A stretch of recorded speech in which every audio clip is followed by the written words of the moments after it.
And here we are with the F3OS machine, now just flushing the indoor array of 10 units and BS boxes and one hydro unit. So here's the refrigerant coming back from the system. We've got 122 kilograms of refrigerant flushing the system. See how clean the refrigerant is coming back now. We've recovered quite a bit of oil. The returning refrigerant is passing through the filter dryer here. You can see the hose kicking as the refrigerant is flowing into the machine, being drawn from the discharge lines and the suction lines on this 3-pipe system. Here's the refrigerant flowing through the line from the system. The recovered oil has been separated, is shown here. See the level here in the sight glass. So we've probably got about 1 litre of oil out. We've already done that process on the outdoor unit and recovered about 1 litre of oil there as well.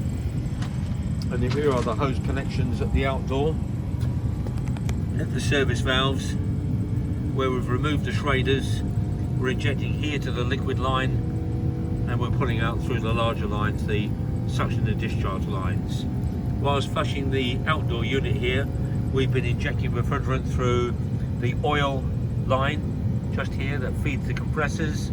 Also injecting liquid into the discharge lines of the compressors that have been removed for this purpose.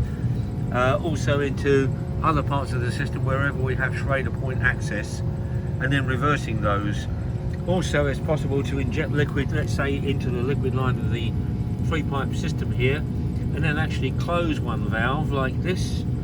So now I'm seeing injected liquid going through the system, but only coming back up, say, the suction line.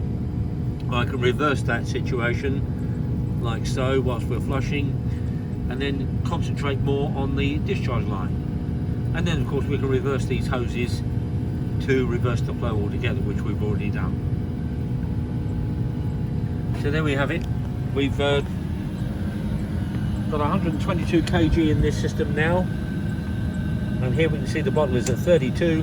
It's a 29 kg tear weight cylinder, so there's only 3 kg left in this cylinder. And then the machine takes refrigerant from the cylinder, floods the system completely, and then puts refrigerant back in the bottle as it pulls it through and cleans it, and then re-injects clean refrigerant for continuous washing.